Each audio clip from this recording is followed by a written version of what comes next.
किया था कि रुद्राक्ष वितरण बंद है और आप लोगों से भी निवेदन है कि रुद्राक्ष वितरण बंद है और कार्यकर्ताओं से भी निवेदन है कि करबद्ध निवेदन है कि जब व्यासपीठ से रुद्राक्ष वितरण बंद है तो आप लोग कोई भी अगर बाहर से भी आ रहा हो, चाहे नगर का भी आ रहा हो, चाहे कितने भी पहचान वाले आ रहे हो, आपसे करबद्ध निवेदन है कि रुद्राक्ष वितरण को बंद रखिए, अभी रुद्राक्ष मत बांटिए।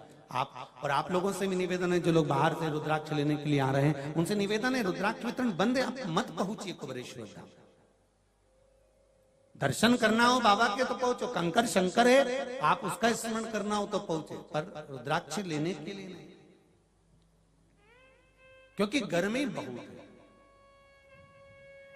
इतनी व्यवस्थाएं गर्मी में करना, वो तो ये केसरवानी परिवार और आप सब लोग इस पावन कथा का रसतत्व ग्रहण कर रहे हो, तो यहाँ तो आप लोगों ने खूब, अभी बाबा की कोई प्राण प्रतिष्ठा तो वहां हुई नहीं है, पर कार्य चल रहा है, तो जितनी व्यवस्था हो सकती है उस भूमि पर उतना कर पाते हैं। इसलिए अभी रुद्राक्ष वितरण बंद है, तो उसको बंद रहना है।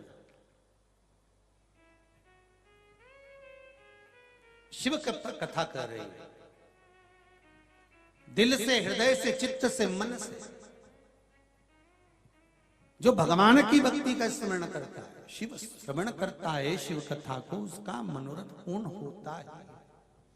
आप हमारे साथ बाबा देवाधिदेव महादेव के शिव महापुराण के मूल मंत्र का स्मरण करेंगे और मंत्र बोलने के बाद अपने हृदय की बात देवाधिदेव महादेव से कहेंगे। श्री शिवाय नमस्तुभ्यं, श्री शिवाय नमस्तुभ्यं, श्री शिवाय।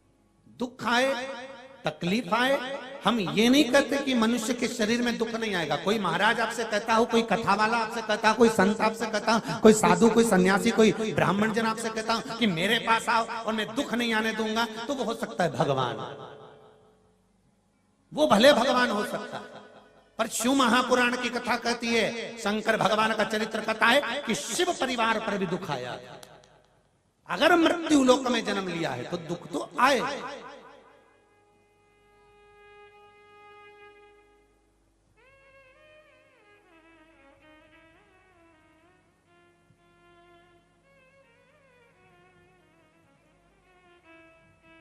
दतिया तुम्हारे पास में ही होगा, जहां पे धुमावती माता बैठी है,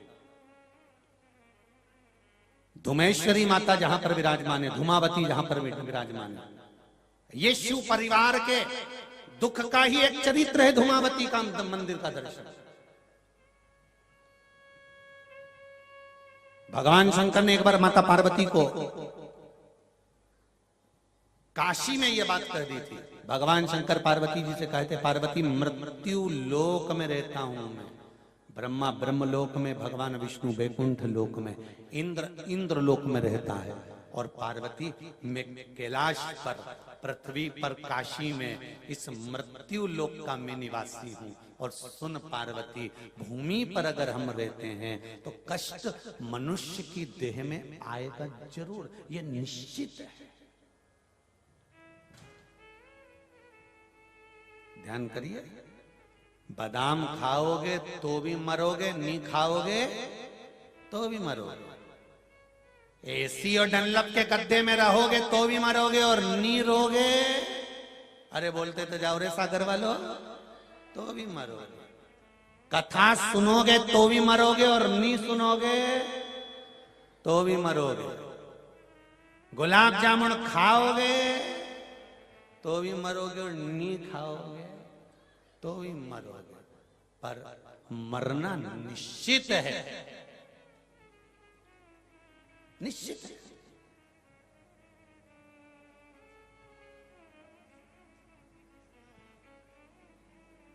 डर कर मरो चाहे वीर बनकर मरो, मृत्यु तो निश्चित है, पर इन दोनों में कौन सी मृत्यु श्रेष्ठ है? डर कर मरना कि वीर बनकर मरना? वीर बनकर मरना तो है, निश्चित है।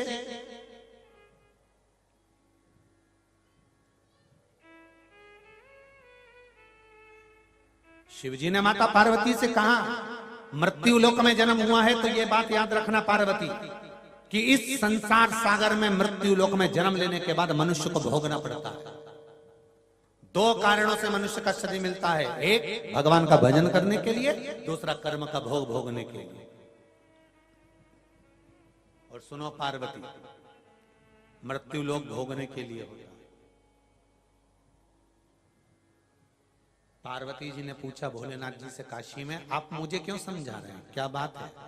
शिव जी ने कहा हो सकता है जीवन है ये मनुष्य का, कभी मौका मिल जाए और उस मौके में कर्म भोग भोगना पड़ सकता है। आप जानते नहीं हो मैं देव अधिदेव महादेव की धर्म पत्नी हूं। शंकर भगवान ने कहा ये मान, ये पद, ये प्रतिष्ठा जीते जी रहती है। शमशान में मुर्दा जब जल जाता है, अच्छे अच्छे जिनकी खूब जोरदार हस्ती थी, उनकी एक लोटे में अस्थि थी।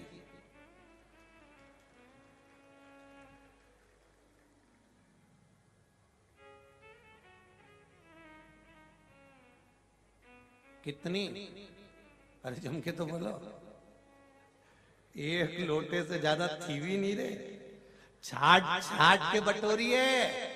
शमशान में तीसरे के दिन जाते हैं रात समेटने तो बटोरते छाट छाट के, फावड़े से दांत मिले लोटा में रखी है, उंगली की हड्डी है रख लो, खोपड़िया है रख लो, फेफड़ा है।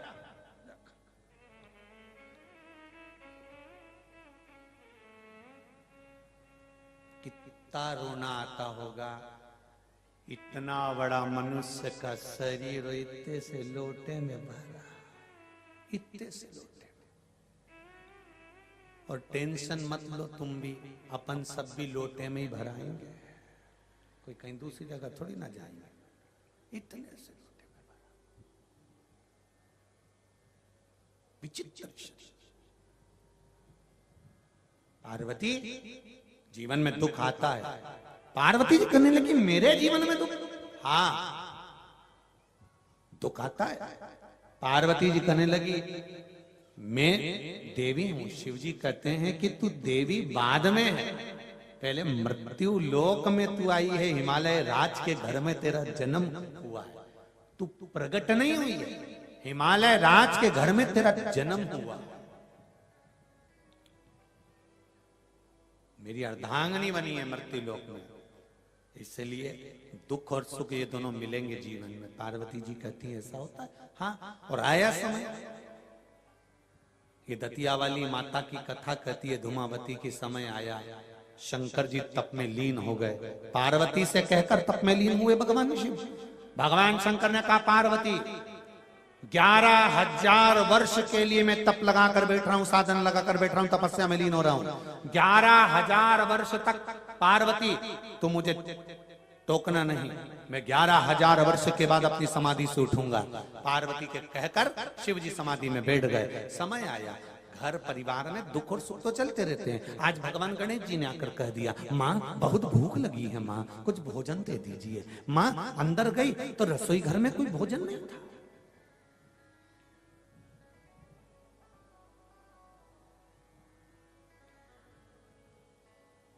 क्योंकि ये लीला शिवजी कर रहे हैं। रसोई घर में कोई भोजन नहीं। थोड़ी देर बाद में कार्तिकेय जी आ गए। कार्तिकेय जी ने आकर कहा माँ माँ बहुत भूख लगी है। माँ ने अंदर जाकर देखा तो भोजन नहीं था। अशोक सुंदरी दौड़कर आई, माँ भूख लगी है। अशोक सुंदरी को भी भोजन नहीं मिला। माता पार्वती की आंख में आंसू भर गए। मेरे बच्चे आज बिलख रहे हैं, मेरे बच्चे आज रो रहे हैं, मेरे बच्चों को आज दुख है, भूख लग रही है, भोजन नहीं है। बड़ा माता पार्वती को दुख हुआ तो माता पार्वती किससे कहे?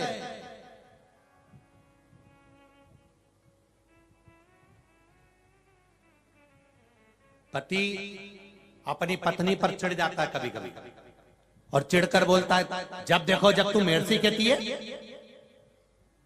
तो